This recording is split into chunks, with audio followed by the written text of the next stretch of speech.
Hello, it's just David here with my weekly message.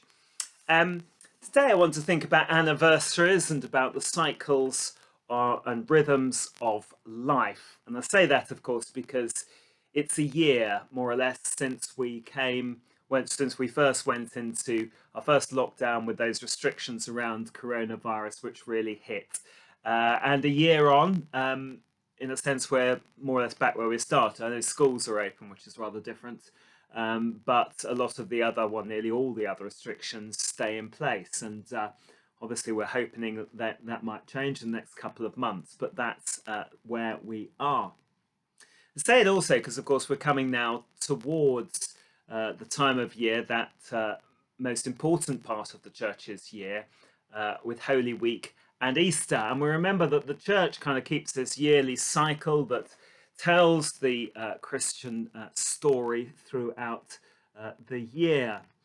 And of course, there are other cycles as well. We tell the story also through the week.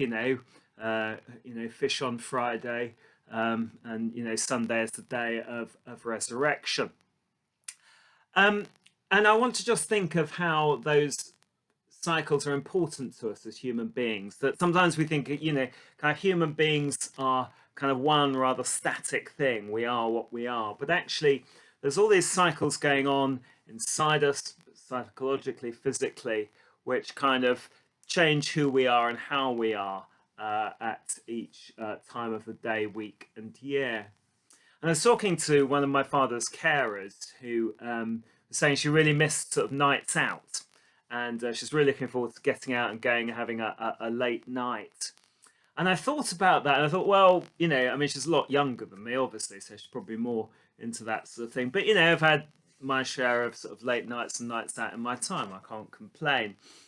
But I think, if there's one thing of the past year, I mean, that's been off the agenda, hasn't it? Even with the sort of slight easing of the restrictions, there was a sort of quite a strict curfew. So, I mean, one of the things I think about lockdown is that all of us have had positively sort of fairly good night's sleep, as long as we've obviously not been ill or not been worrying about things. Because I mean, frankly, 10 o'clock, I'm off to bed. We're probably a bit earlier to bed and a bit earlier to get up, but there's nothing, frankly, much to stay up for after 10. So yeah, I shuffle up to bed and I wake up fairly early and.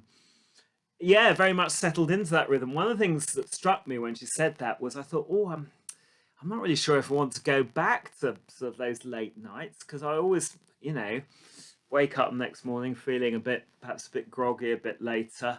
And actually, perhaps, one of the good things of the past year has been actually just being in that rhythm. And I suppose that's just one example, isn't there? Is it called I can't remember, Acadian, I think, isn't it? Cycle, that the daily cycle that our bodies and our minds go through, and that's why it's quite difficult if you have to do night shifts and things because it plays havoc with that kind of natural daily cycle of how our bodies are.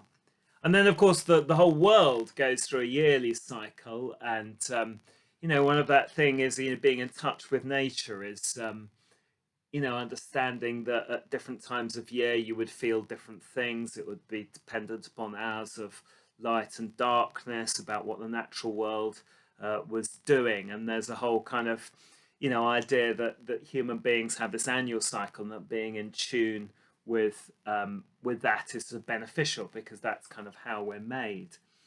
And of course, we know that sort of women also, we think particularly of their lunar monthly cycle, but also apparently, although we perhaps don't notice it much, apparently men have roughly the same sort of changes in hormonal levels as well. So there's a sense in which we share in that sort of lunar cycle as well.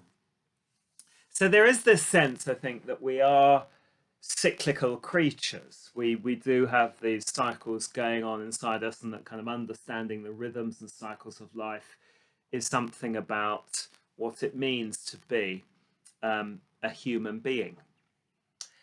And so I think it's quite natural, therefore, that I think it's a good thing that the church's year kind of takes us through that cycle tells us the story. And of course, the most dramatic time is that time at Holy Week and Easter.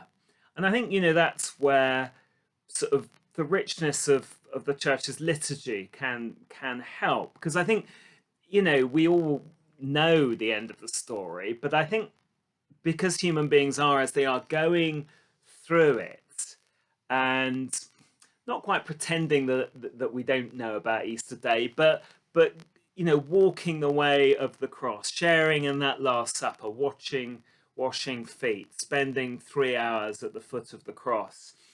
I think kind of that cycle of doing those things in the liturgy reinforces that story. It allows us to internalize that story.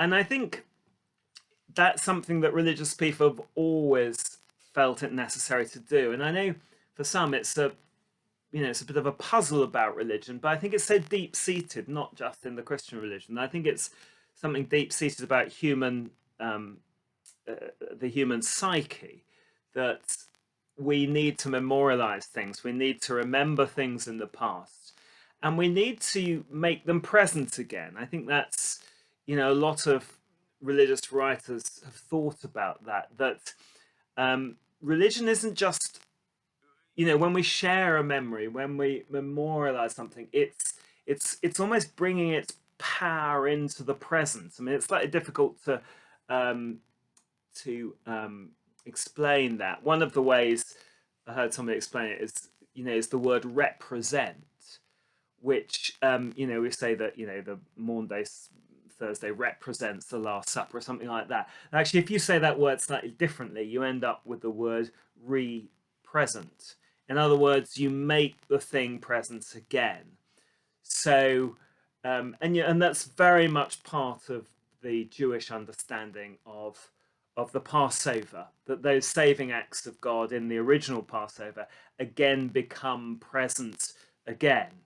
It isn't just sort of commemorating something that happened a long time ago, like looking at an old photo album, but it's the feelings and the power of that event are then made available somehow for the present.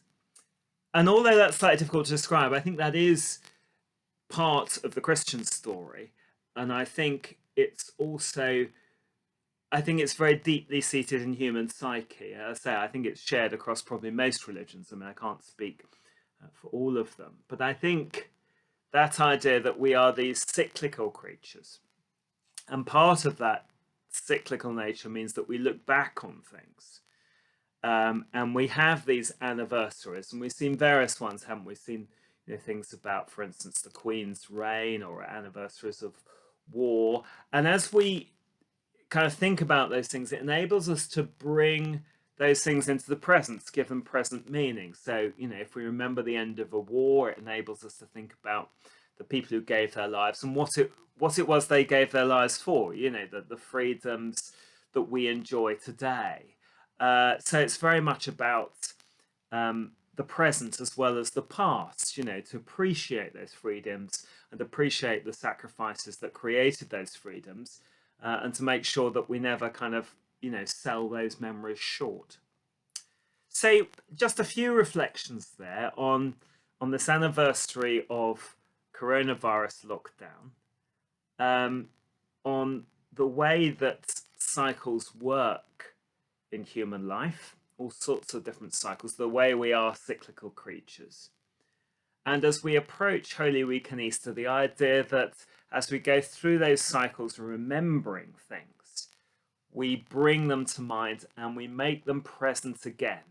So that once we've walked through Holy Week, when we get to Easter Day, that day ultimately when the power of the risen Christ is given to us for reconciliation, for healing, that then becomes present somehow in our lives. So I hope that might just be something for you to reflect upon in the next few weeks as we look forward to Easter, and then beyond that to moving hopefully beyond the restrictions of COVID-19. Thank you.